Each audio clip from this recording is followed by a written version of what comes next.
राजा राम जी की आरती उतारा हो सखी।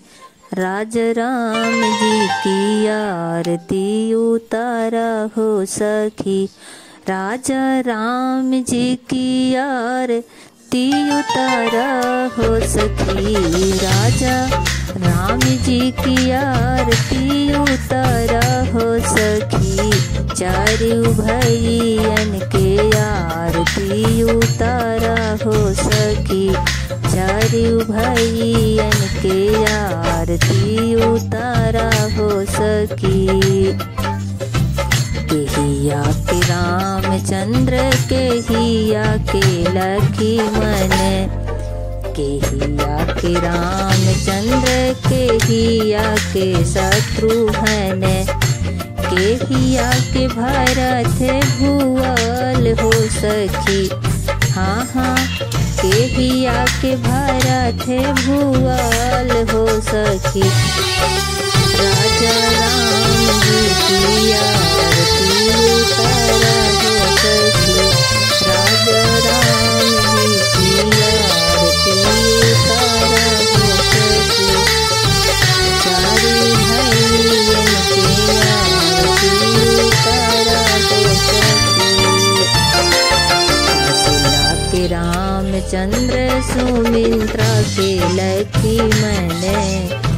कौशल्या के रामचंद्र सुमित्रा के शत्रुघ्न। केकई के भरत भुवल हो सखी। हाँ हाँ केकई के भरत भुवल हो सखी। राजा राम जी की आरती उतारा हो सखी। राजा राम जी की आरती उतारा हो सखी।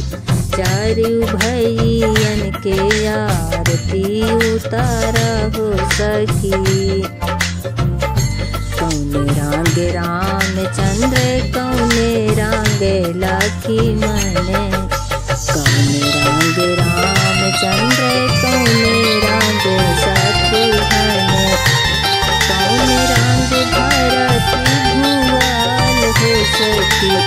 हाँ हाँ कौने रंग भरत भुवल हो सखी।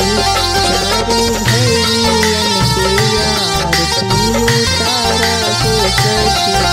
राजा राम जी की आरती उतारा हो सखी। चारू भैयन के आरती उतारा हो सखी। समले रंग रामचंद्र गोरे रंग लक्ष्मण।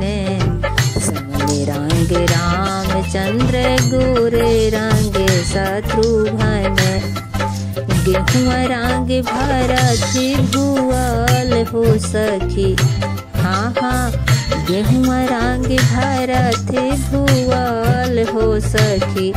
राजा राम जी की आरती उतारा हो सखी। चारू भैयन के आरती उतारा हो सखी। राजा राम जी की आरती उतारा हो सखी। रामचंद्र साहु कहीं लक्ष्मण। रामचंद्र साहु कहीं शत्रुघ्न। साहु कहीं भरत भुवल हो सखी। हाँ हाँ साहु कहीं भरत भुवल हो सखी।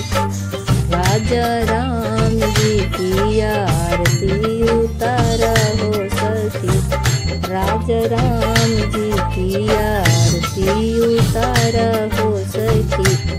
चारू भैयन के आरती उतारा हो सखी। कंद खाने रामचंद्र कंद खाए लक्ष्मण। कंद खाने रामचंद्र कंद खाए लक्ष्मण। फल खाने भरत भुवल हो सखी।